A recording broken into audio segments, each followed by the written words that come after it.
everybody, and welcome to today's edition of Coffee Talk with Celestine Grace.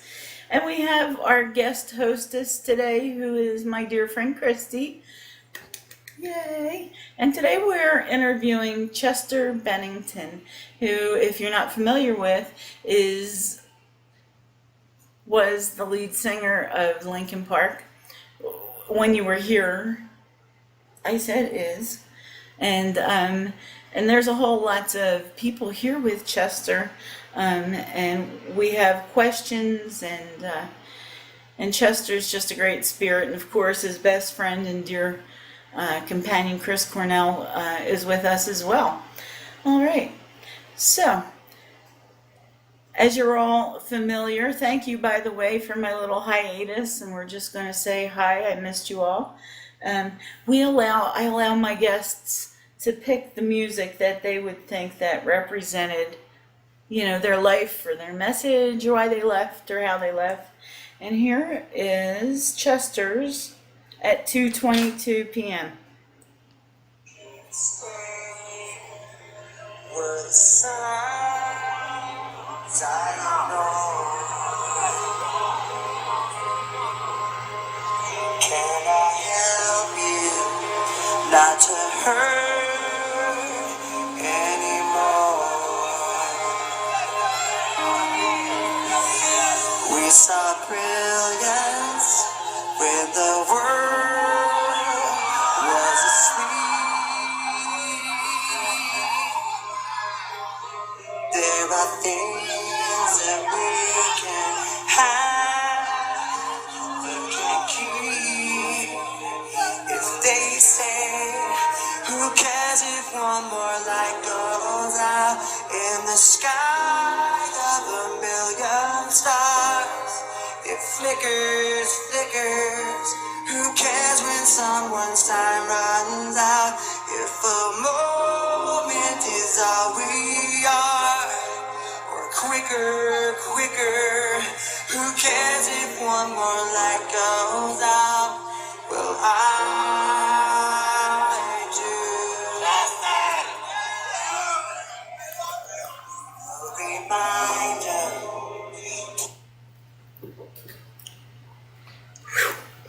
Wow. I have full chills. I have full emotional, and I'm just full of, wow.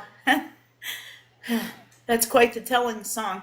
So, in case you're not familiar with Chester, that was his very last goodbye to his fans. And I don't know if you noticed the same thing that I did. He leaned into his fans, into the love, and drew from the love, and knew he wasn't going to be hurt by his fans. And you could just see pulling that energy in as he was saying his final goodbye. I could feel the connections from the hands to him. It was really strong, and it just gave me like a vibration that I haven't felt in a long time. Incredible. He just told me, he said, thanks for noticing. It was electric. It was our souls touching each other, and it was quite a special moment in my life. I can only imagine, especially knowing what he wrote the song about and what it meant to him. Well, why don't you tell everybody, because I'm not familiar with Chester. It's my understanding he wrote it as a message for Chris Cornell after he passed. I guess that's why they're both here, huh?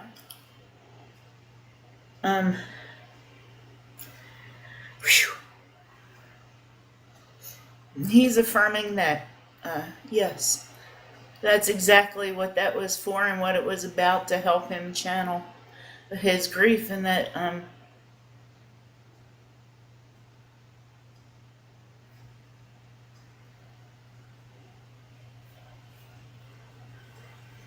last song was not only a final goodbye to his fans, but to his family. And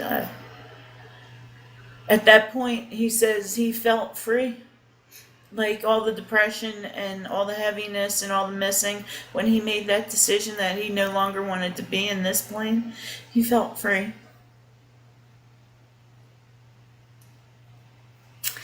So, all right, that's a happy thing. Let's go and have some questions. Okay. Um, so can we just elaborate on what you just said there for a moment? And it,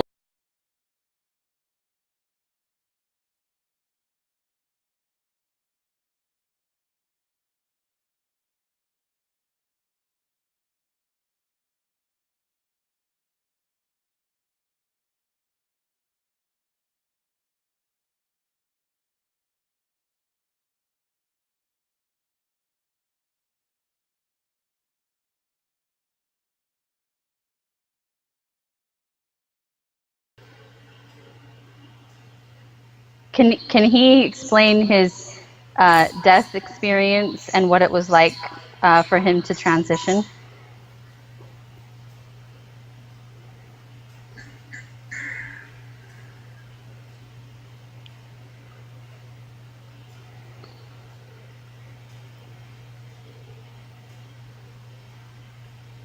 So the thoughts were to release my depression, my heaviness, my grief, my missing my best friend. Um, and I had not a thought of my wife and children. Um, it was weird because they were always forefront in my mind, and I tried my best to disguise the depression that I experienced over my entire lifetime. Um, so I went and I felt free, and the death experience was quite sweet, honestly. Um, my higher self, my need to be at one with my higher self, took over my entire thoughts and beings, and everything else I could not focus on.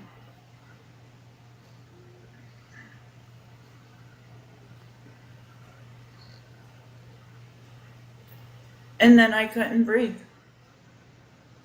Physically, that was my last thought was, oh, I can't breathe. And I started to, and he smiles. God, he's such a warm and wonderful spirit. And he says, here I am just kind of drifting off, and my good friend Chris comes out for me and says, hey man, is this really what you want to do? And he says,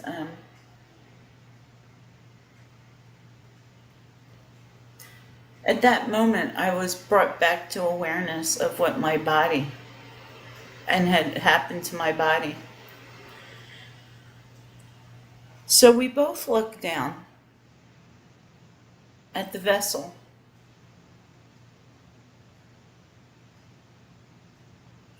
And we had this discussion. It was, I don't know, a near death experience, or maybe it was while I was losing my oxygen. I'm sure it was Chris, and I'm sure I had this experience.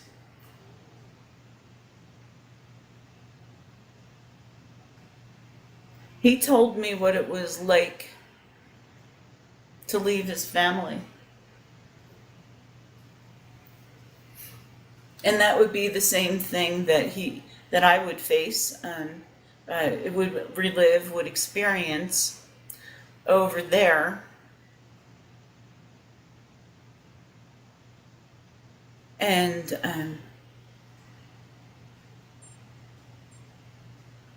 if I came back to my body, um, I would still be in the same mental place. But he laughs. He said, "But they'd have put me on a 5150." For all those who don't know that, that means you're taking to the mental ward against your will. 5150 is the police code for that. And he said he didn't want to do that again to his family. He decided in that what seemed to be a long, long, long time, but it was truly a split second, that he was ready to go back with Chris and face and do and be done with the heaviness that's here on earth. He says, and we walked just and talked. We talked just like we would when he was here. Only it wasn't on the phone. This time it was side by side. And it was him and I and best buddies and, you know, everything that we could have talked about and did have. And when my energy came to the point of understanding that I had something to do to move on, and I had to leave Chris for the moment, we parted ways.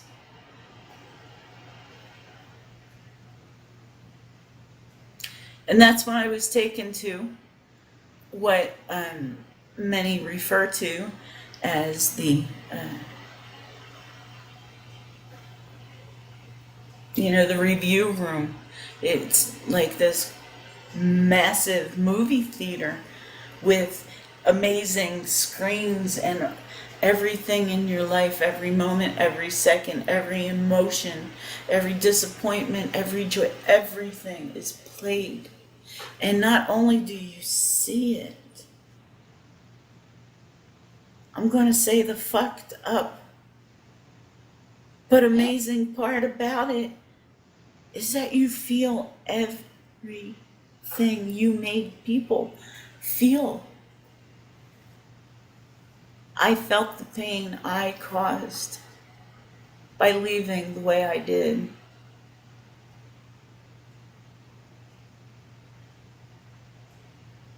I felt the pain of being bullied when I was a child, but yet at that same split moment, I felt the pain of the people that bullied me and forgave and understood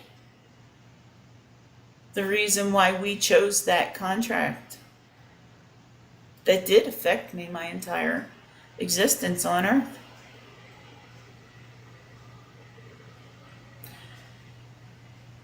It was a rush. It was an emotional, I can only say wash. Like you wash everything emotionally out at that point, at looking at everything. And if there's anything that you have, that you've experienced or caused somebody to experience that you can't quite come to terms with yet in this new energy, you receive help.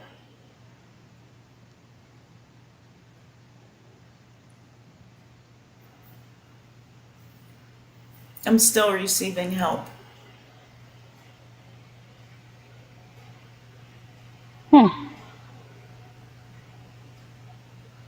Does he want to explain that more? He said, sure. For sure. For you, Christy, you're going to relate to this, and yes. The hurt was so deep when his parents split up.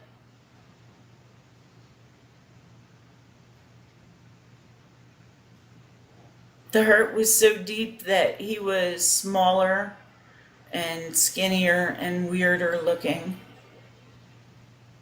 And the kids picked on him mercilessly.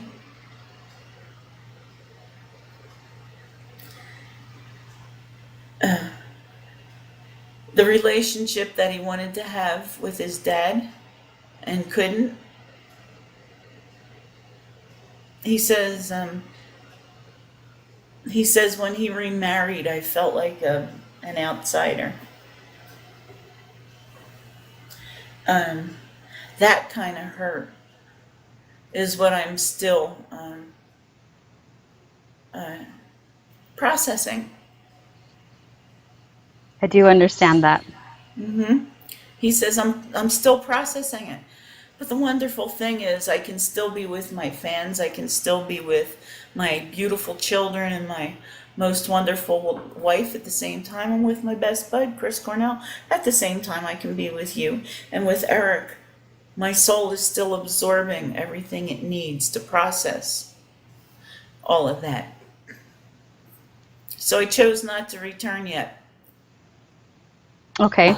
So you mentioned that you met Chris Cornell with your transition process. Who else were you excited to see when you transitioned?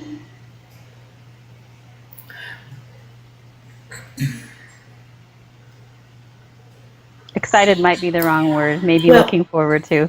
no, so listen, he's answering by giving me a feeling rather than a word or words, because he says that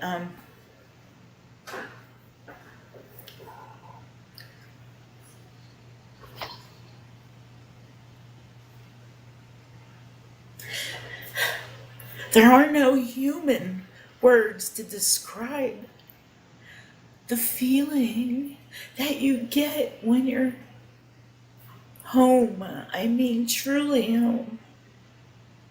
Accepted and loved, and anything and everything that you resisted against in the human is gone, and you're free of that. And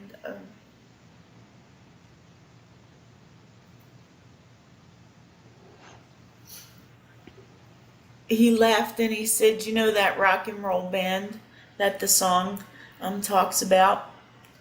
All the greats that he adored, all his influences. I don't know if he called his grandparents Papa, Mima, Mima. I don't know his grandparents, and he said relatives I didn't know here in this lifetime were just held me once as a baby, and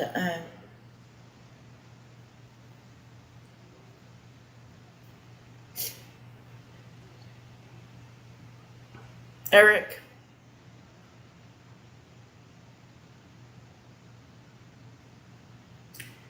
Because they shared a love of music and a love of, well, not a love, but a shared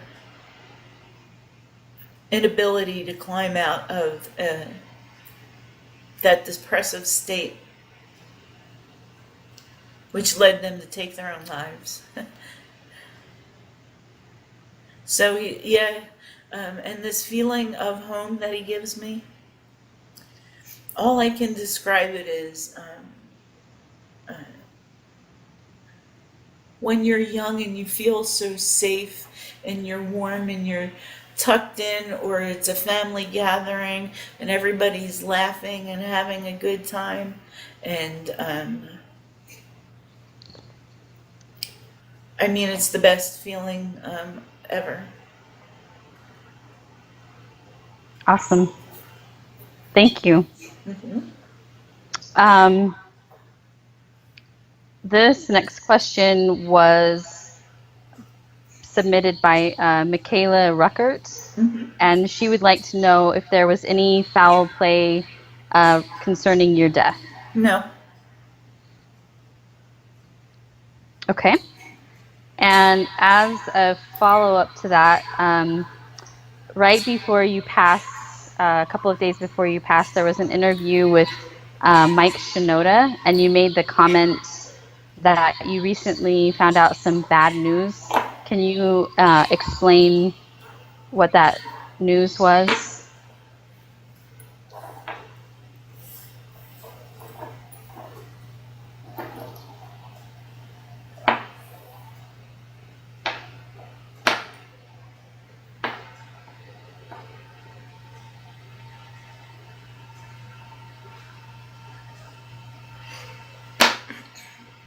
Well, he's talking about a couple things, and he recently found out he hadn't been feeling himself, and found out, excuse me, about a health condition. And he's looking at me, and the reason that I'm not getting a whole lot of clear stuff, he just looked at me and he goes, you know, could have battled it. I could have fought it. I could have won. But my mental state would not have allowed that no matter what, because um, your energy, your mental state, your emotional state really does contribute to your health, your physical health. So pretty much I was alluding to no matter what it was, I wasn't going to get out of it. My mental state wouldn't allow it. Okay, thank you. And there's another question about your death. Was it pre-planned, or was it more of a spur-of-the-moment decision at the time that it happened? So, you know, when you live in a depressive mode and in a state where it's heavy and you feel worthless no matter how much money or adulation you have, up here can't get it right, can't feel good about it. That's always on the back of your mind. Suicide's always on the back of your mind when you live in that state. I am not going to lie. Did I have it planned out specifically on that particular date? Like pre-planned, meaning before I made it to the earth? No. Pre-planned a few days ahead, a few weeks ahead? Yes. Okay. And there was a question submitted about was there a recent possibility that you found out that your father was someone different than who you thought he was?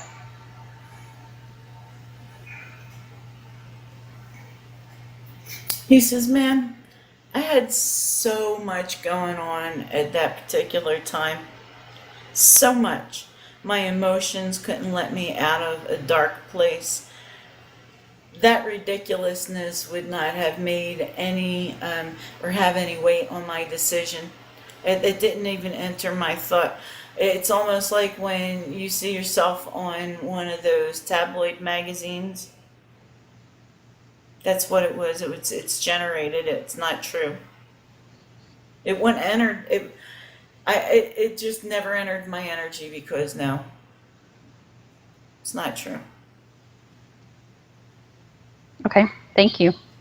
And this question was submitted by Fatima Amador, and she would like for you to go over the morning of your passing, kind of a timeline of what happened.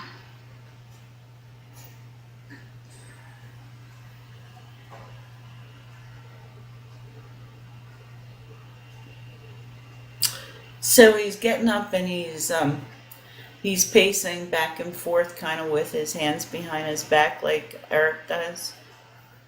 And he says, you know, I'll be honest with you, Fatima. I don't have a concept of time. So if you're looking for, like, I woke up at 9 o'clock, my first thought was, oh, I got to kill myself today. Fuck this shit. And then, and there we go.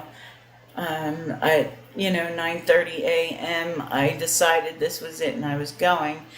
That's really not how it took place for me. I was not aware of time. My mental state had no awareness. Made it an absolutely positive. I don't even know that I was aware what day it was, much less what time it was. But what I can do is give you a synopsis of my mental state that led up to that moment. If that makes sense. Yeah, thank you.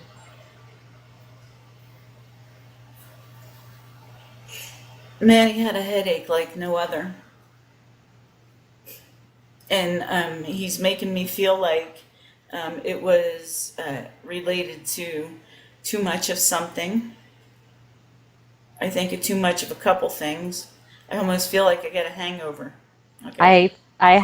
I can feel his headache. Right. And it's making me really nauseous. I just feel hungover. I'm lucky I'm blocking anything else. because I don't like to feel like that. But too much of that, um, and I can taste it still. It's still in my system. I'm not all the way not drunk yet. Or not, yeah, not drunk yet. I'm sorry, I'm not drunk yet. This is a lot of alcohol, and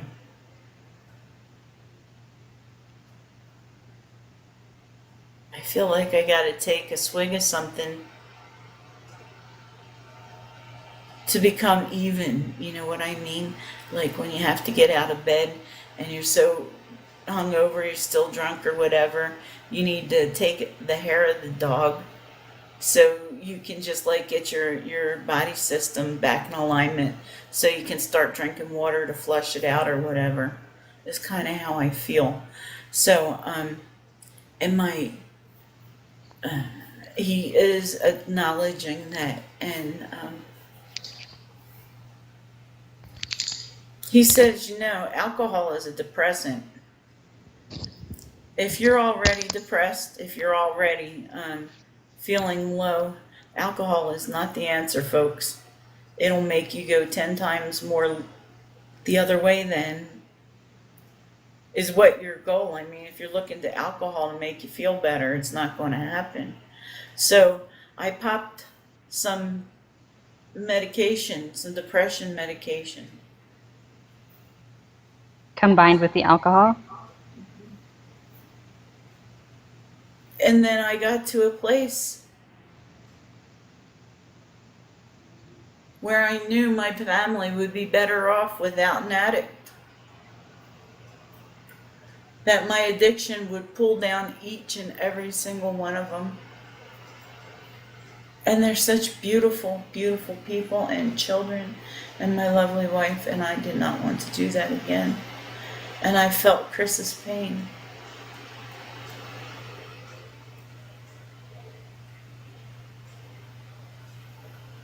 And that Thank was you. the last thought, and that's what made me end it.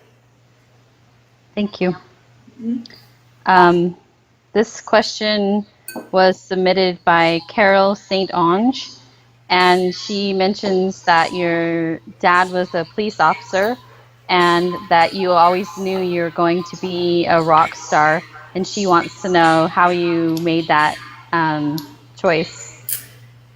Because it was the one thing in the world that pissed him off the most.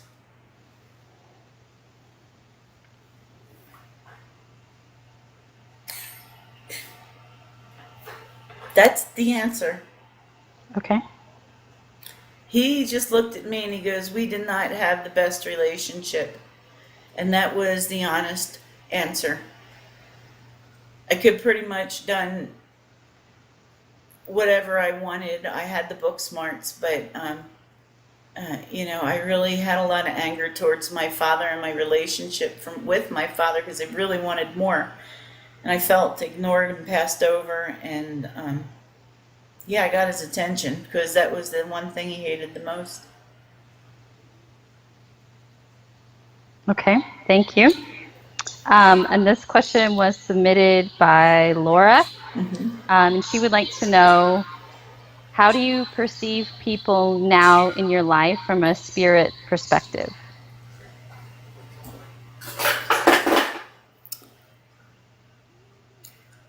Laura, it's the most lovely thing from this side, from this perspective. I almost feel like I had the whole fucking cheat sheet to life. Because I can see everything for what it is from this side. And everything is based in love. We all choose to come to Earth to experience all that shitty stuff out of love for source energy, out of love for ourselves, our part that is source energy that always remains with. We do this so source energy can know its own greatness and its own polarity. And ourselves, we can't know how great any situation is until we know the polar opposite, and I chose that. We all choose that, but from this perspective, it's love. You choose it out of love. Love for yourself to move on. in the spirit realm, in your soul's path, whatever you'd like to call it. But on this side, I see how much hurt that causes pain on your side. But I understand the purpose of that hurt over here. Okay, thank you. And this is another follow-up question by Fatima. And she would like to know, what made you happy the most, and what was your favorite thing in the earthly realm?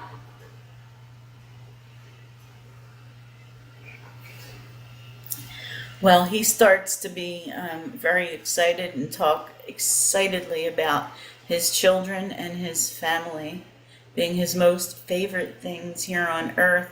If you're going to ask me to give you my top five or whatever like that, like, a record top five, he says wife, family, pets, that experience, that was my favorite.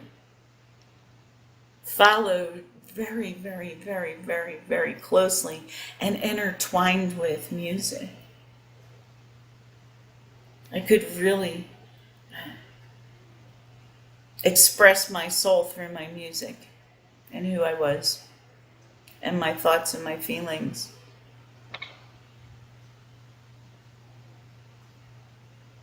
Interesting thing he just said. Part of the father thing that gives him the most problem is that his dad was very regimented, and there was one way. It was his way or the highway, and Chester felt very stifled, like he wasn't allowed to be who he was, and that's what he wasn't allowed to express who he was. And he just laughed and he says, so that's why the big fuck you finger being a rock star. He couldn't control that, but that was a great source of pain for him. Not feeling being heard, and that was part of the depression. Did his music allow him to feel like he was heard, more so than in his life? He says, well, that's kind of the great dichotomy, right? Because my dad wouldn't listen to the music. He hated it. Wouldn't listen to the words, right? And that's what I was, and that's really the demons I was exercising through music was, the pain of that.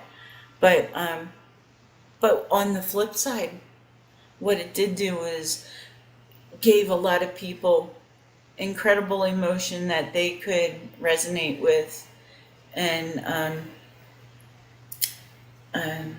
associate with and work through their own feelings and emotions with. So that was the great dichotomy. While my dad, the one who I really most wanted to hear the words, refused to, I helped so many other people in the same situation as I was. He did. Mm-hmm. He has a really large fan club, and they are still mourning his passing. So maybe that will give them some peace. The next question is, did he have a favorite musician that influenced him?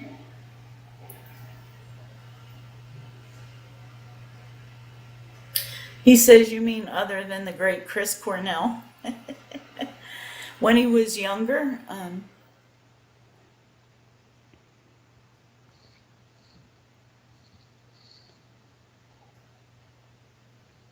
so yeah, man, there was lots of them. And if you noticed, Linkin Park and the music I wrote was a combination of a lot of different styles. I absolutely adored Kurt Cobain's music, and at the same time, I really liked the vibes of Bob Marley's music, and I also liked the vibes of Nine Inch Nails, and I like the vibes of Twisted Sister. So it was a combination. Did any one influence me? I'd have to say no, it all did. And from the perspective where he is now, is there anyone that he's working with or influencing musically um, going forward? Yeah. And here comes Chris, and Chris and Chester are closely watching Chris's daughter. And Chester's got, I feel like, a son that's also going to be following in his footsteps as well. He says they stay close and we influence them musically, but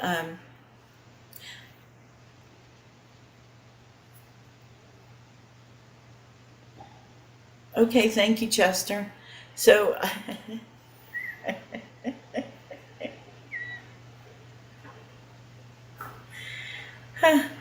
yeah, okay. And one day at band camp, Oh God. Oh, so what he says is, those people are all the nerds that everybody didn't like, and they get bullied and they get picked on. And they get made to feel like they're jerks because they like music and they play instruments. Chester says, I particularly like them.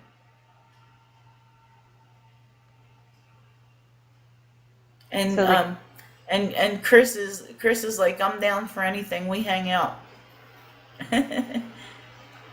I'm glad he stopped by. Yeah, he's so handsome. Grr baby. Okay. Hey, you too, Uh, Chester. Chester's all like, what about me? You don't like bald head guys? And Chris has got the dark blue glasses on and all, you know.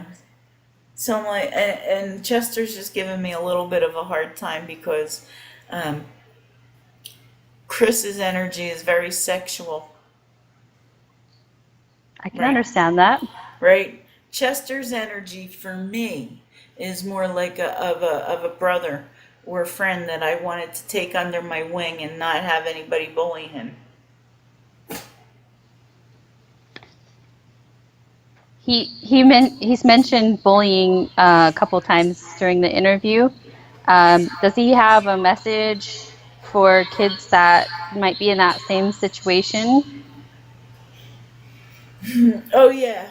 He says, talk, shout it out, tell somebody, talk to a teacher, talk to your parents, talk to the principal, talk to a counselor. You tell somebody. And if your parents don't listen, tell a teacher. If a teacher doesn't listen, tell a counselor. If the counselor doesn't listen, you keep telling somebody until somebody listens. There's peaceful resolutions that can be had, and everybody is to be taught in this situation. But don't keep quiet. That's his advice. And was that the reason that he became so heavily involved in charities that were working with children? Oh, absolutely. Absolutely, because what he's talking about is like children are innocent, man. You know, children are our future and they get shit on all the time. I got shit on as a child. I feel like, again, that I was not heard and I was passed over and I was just somebody to be um, seen and not heard. And no child should feel like that. That's true. That is very true. Um, does he have any other messages that he would like to give us that we haven't already touched upon?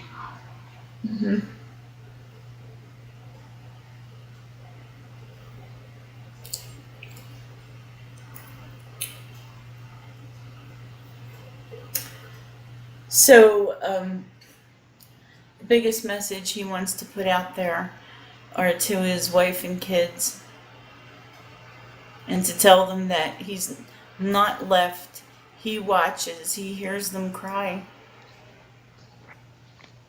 and he's with them, and he loves them more than anything in the world.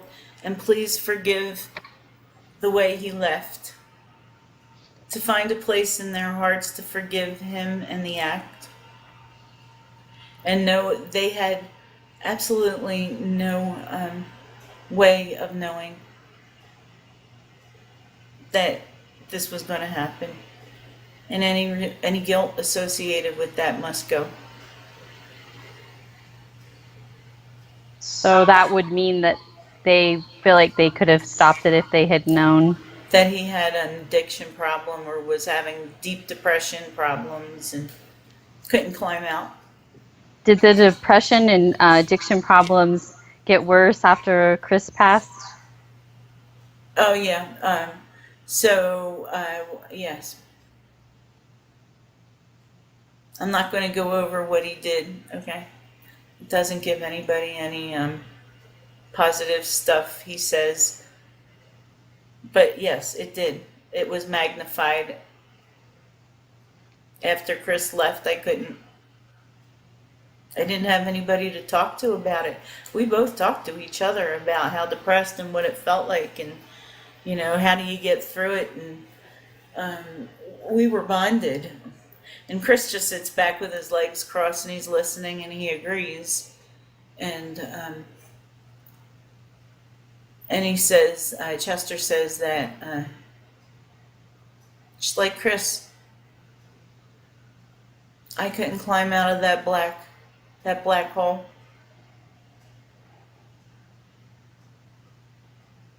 And Chris is sitting over here just singing Black Hole Sun, right?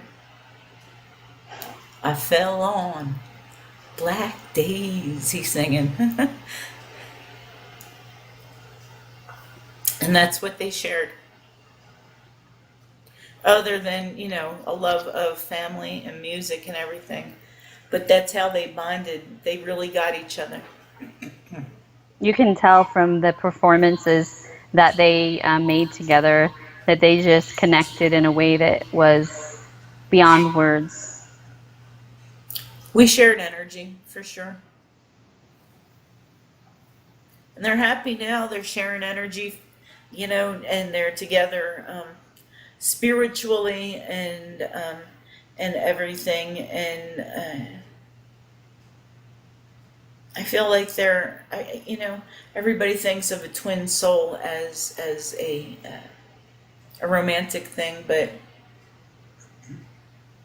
I feel like they are connected and bonded for many lifetimes to teach each other, like sparks of each other.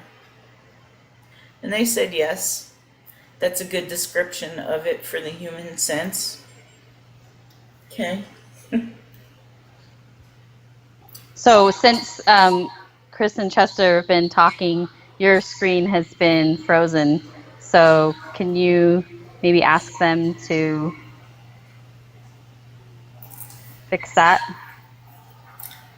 Because we've had some technical difficulties today. All right. And the last time I asked them, they did fix it. So. Okay. All right, fellas. No more messing with it. So, and you'll see probably when the screen freezes, I'm emotional too. So that's their energy. So I've asked them to quit it and stay back and help us get through this. Okay. Those are all the questions that we have today for Chester. And I want to thank him for speaking with us and passing along those messages of comfort, and I really appreciate it. Well, I always ask Eric if he's got a question for Yes. for our guests, and he's been pretty quiet and just observing today. My curly hair friend, who I adore, and he said, "No, you covered it very well, Christy, and good job." He says so. Thank you. I just want to tell everybody thanks for watching. Subscribe to the YouTube channel Coffee Talk with Celestine Grace. And there's a Facebook page for Celestine Grace and Basics 101. And I always like to mention my friend Eric Medhus, because if it wasn't for him, I wouldn't be doing this. He's my guide, and just an amazing and incredible energy. And thanks to his mama, Lisa Medhus, who is really the mama of all the communications and the introduction for me into knowing how to do this. And I'm truly grateful for her and for Eric. And yeah, and love to everybody. Big group hug and thank you from the bottom of my heart to Chester and to Chris Cornell. And thank you so much, Christy. I love you. Me too. And they're all sending kisses. Mwah, mwah, mwah.